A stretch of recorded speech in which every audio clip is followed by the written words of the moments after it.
Meet Sophia. She's sometimes shy, sometimes witty, sometimes funny, and always loving. Join me this week as I attempt to paint my daughter.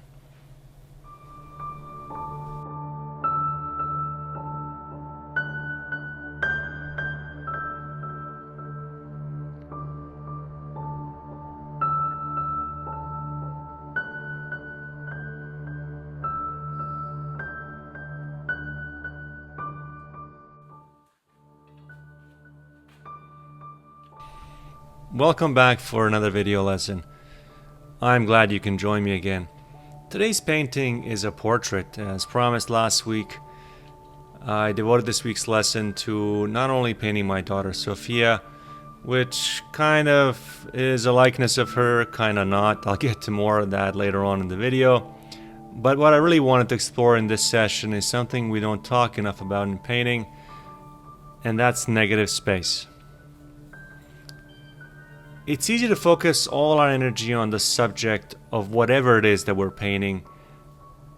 What we're putting in the painting, the face, the expression, of course the things we talked about here, or we do talk about quite often, brushwork. But there's something equally powerful in what we leave out.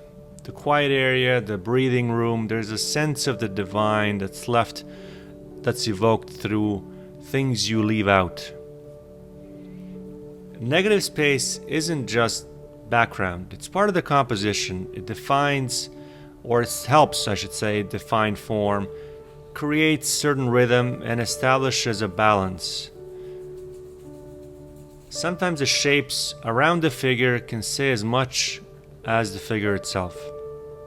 So I've been thinking a bit about how to structure this week's video, and I thought, hey, why don't we focus on restraint, about letting the painting speak without over-explaining everything. So for this week's video, for this week's painting, I'm going to try to talk less. I do talk a bunch, and I feel like there's so much information I want to put out, but with respect to this week's video, it's a bit longer, so I'm going to let you enjoy it. It's a combination of art, music, and I guess relaxation, and me interjecting here and there just to give you an idea as to where we are. But before that, I just want to give you a bit of an intro as to the materials that I'm using for this week's portrait, namely the paints and the substrate. So the paints themselves are a combination of Gamblins and Winsor & Newtons, and I think there might be a Cobra paint in there as well. That blob on the right, the white mass that you see on my vertical palette, that's a cold wax medium, which I have used previously, of course, on this channel. If you follow me, it's really no mystery to any of you. If you're new here, firstly, welcome, of course, and do check out some of those previous videos, as I will not be going into too much detail as to the ratios and how I use it. But needless to say, I do dip into it quite often with regards to how I want that paint to glide across the substrate. Now the substrate itself is a mylar sheet, some call it Duralar maybe, and it's been adhered to a Dibond panel. The reference material is a combination of various different things. So firstly, here's a photo that I took of my daughter just recently, a couple weeks back, as a guide for this week's portrait. I'm sorry I've pixelated. I'm still very paranoid about my kids' photos and information being online, but you get an idea as to the posture and how she's sitting and how I portrayed her for this week's video. However, I think the idea for this portrait came this past winter during a ski trip where, families, you're taking a lot of photos. I got this idea as they were playing, my kids in the snow, of how to portray them and how they stood out against a stark gray-white background. I mean, snow in general is always a challenge to paint. It's actually fun to paint. It's not just white, it reflects everything around it, light, color, atmosphere, and so on. And I think I did my best with regards to this week's painting to portray what isn't really snow. I mean, ultimately what I've done here is I've painted my daughter with her arms exposed, and that would probably not be good in the snow. So snow was kind of a inspiration point, and then I sort of worked around that, introduced certain elements for the background. In fact, I changed the background here and there. But let's see how I put down these initial underpainting layers, which are the foundation for the subsequent top layers that we'll put on later on.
You'll notice that regardless of what the subject matter that I'm painting is, I virtually always start with a similar mark making process that from a certain angle may seem erratic, but it kind of follows a strict sort of design that I've laid out beforehand.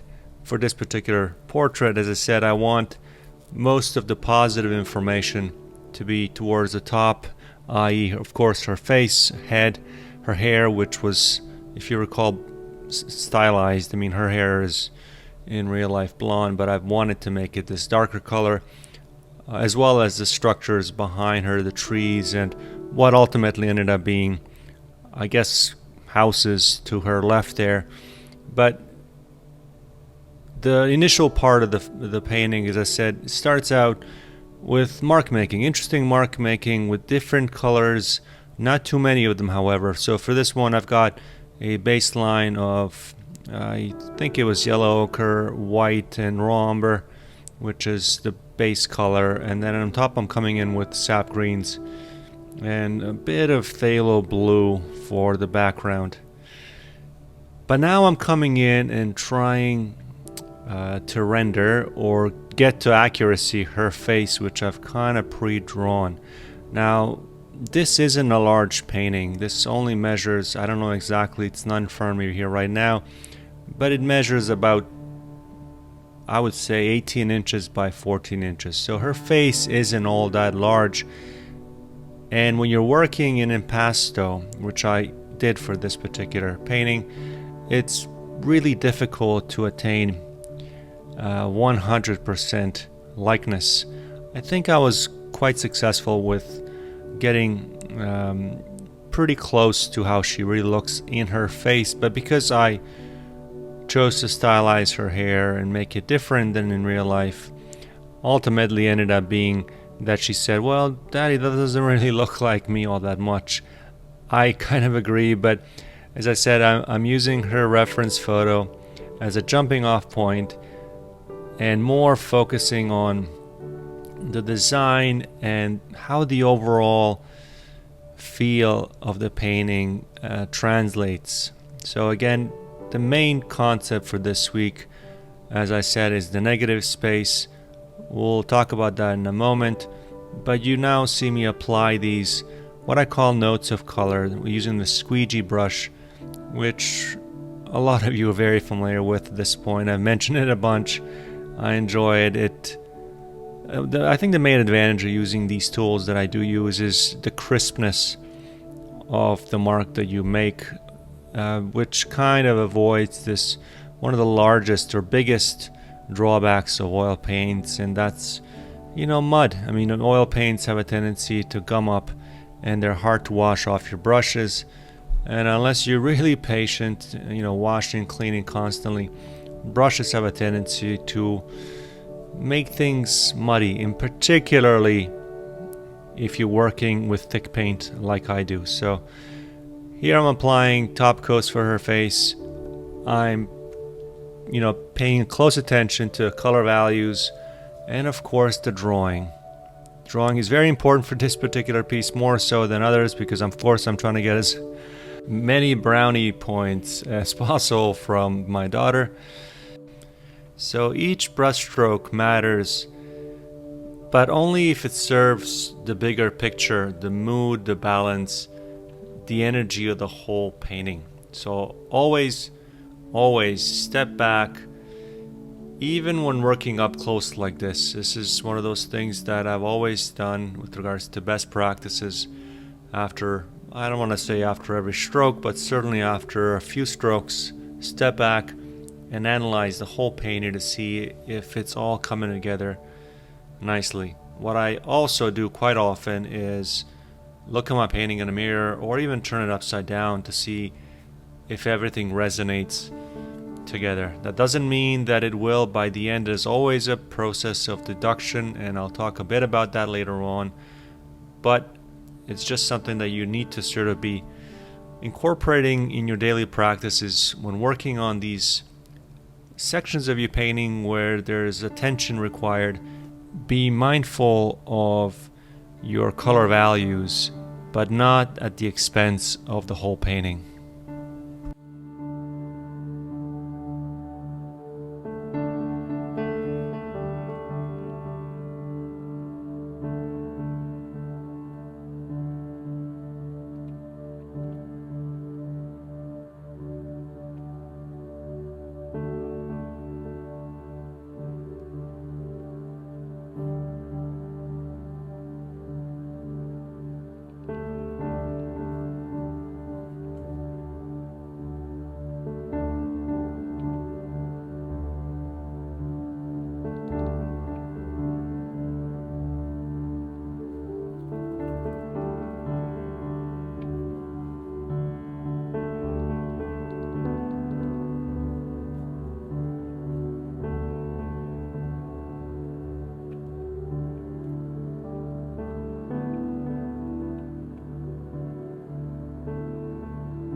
Negative space is one of the most powerful and most overlooked tools we have as painters.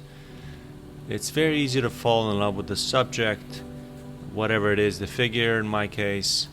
There's a certain light that's falling on your subject, the color or the details, or as I find with a lot of beginning painters, they want to render every single blade of grass if it's a landscape, or every little detail that's part of the reference. But the space around these things, that's where so much of the mystery lives. When we intentionally leave parts of the painting open, unresolved, or quiet, we're not just leaving room for the eye, we're leaving room for the viewer's imagination. Negative space can build a certain anticipation or suggest presence through absence. It slows things down and it makes the whole painting breathe. In portraiture, for example, it's not always the features that define the mood. Sometimes it's how the head sits in space, how the edges dissolve into the background, and in this particular portrait you'll see this as we get closer to completion. I've chosen to connect the darks in the background, the structures on the left of her with her hair, with a certain disappearing edges that sort of increases in intrigue, I guess, or that anticipation in space. Compositionally, negative space gives us control over balance and rhythm.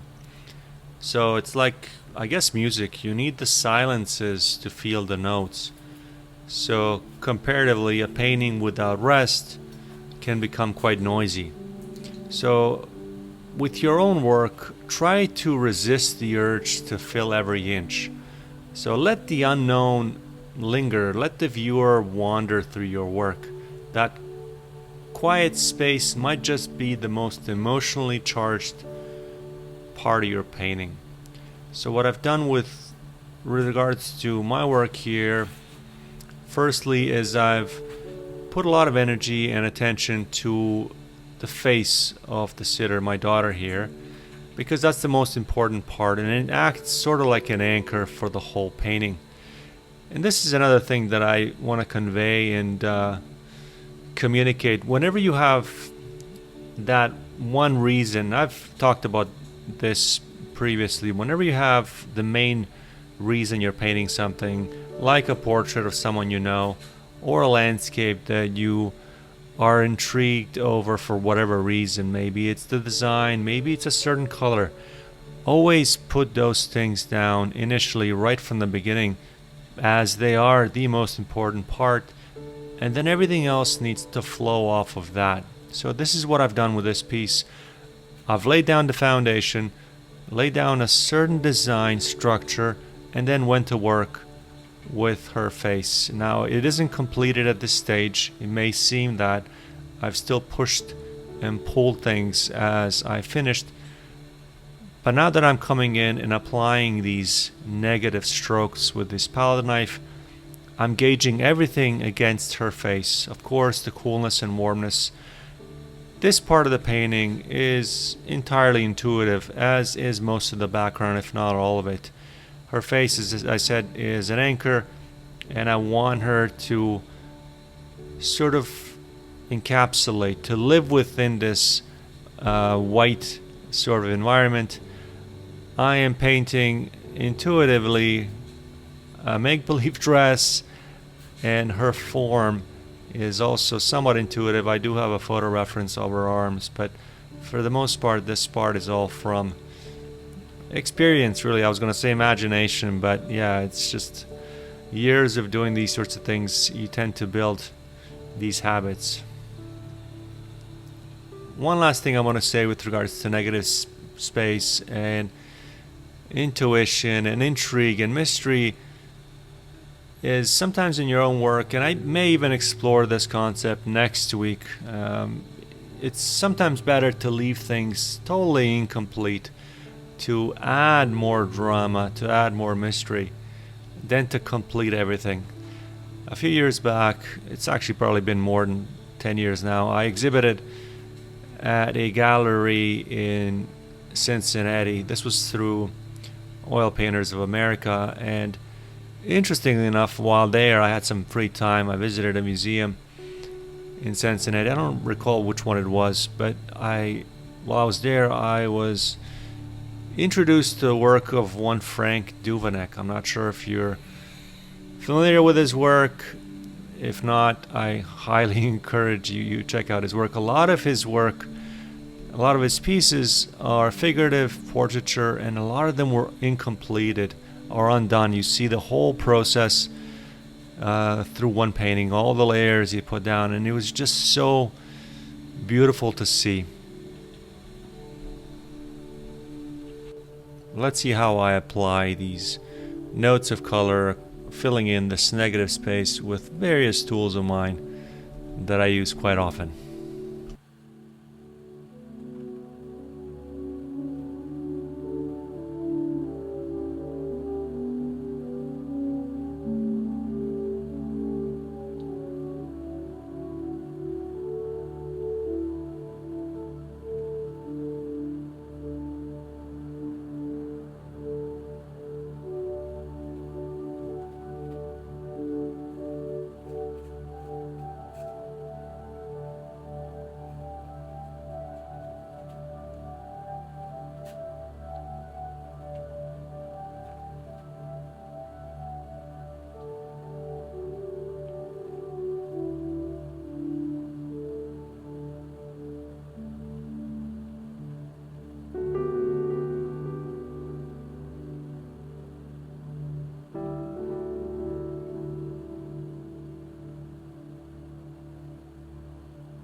So originally I thought I wanted the background to be mostly trees, lots of broken shapes, bits of light filtering through.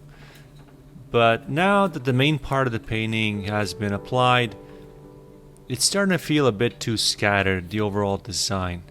So I'm realizing the darks need to be more, I guess, unified. They need to, in a sense, work harder. They need to feel more connected across the composition. So I am coming in through here, I'm adding more warmer tones for that background, still uncertain as to what I want it to sort of be. There at this point, still just masses of grays, blacks, and this Indian red. It's, in a sense, the whole scattered design that I thought would work, it ended up pulling attention in too many directions. So as I said before, I was stepping back and rethinking the whole dark structure. This is in fact day 2 of this painting. And instead of treating every shadow as its own little island, I came in and tied them all together. As you can see there behind, it's kind of looking like different structures. I'm further refining it, and I'm adding background color to kind of render those shapes into some sort of structures with foliage and trees to the right there.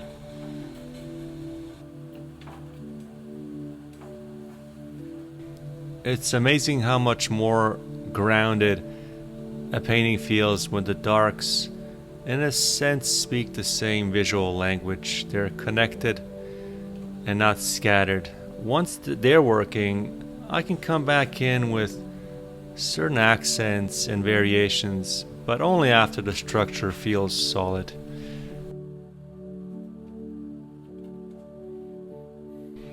As we finish this painting, I just wanted to say thanks so much for watching and for supporting the channel, really. We're still pretty new here, maybe only about 7 months into this journey, but we're growing fast, and that's all because of you, so thank you again for being part of it. A few of you have reached out asking about online workshops or more in-depth lessons, and I really appreciate the interest. Truthfully, everything I share here on the channel is completely transparent. I'm not really holding any information back, but I am aware that a workshop would offer more structure, I guess, and help you really implement the ideas in a hands-on way. It's something I'm actively thinking about, maybe not working towards it as yet, but stay tuned. So if you're already subscribed, you can maybe hit that notification bell so you don't miss any updates or future videos, and if not, I would really appreciate if you subscribed. Lastly, if you have any thoughts, ideas for future videos, questions about materials that I maybe not covered here, or even just things you're struggling with in your own painting, drop a comment below. I have this odd habit of responding to everybody that posts a comment or a question down below. I love hearing from you, and it really helps shape where the channel goes next.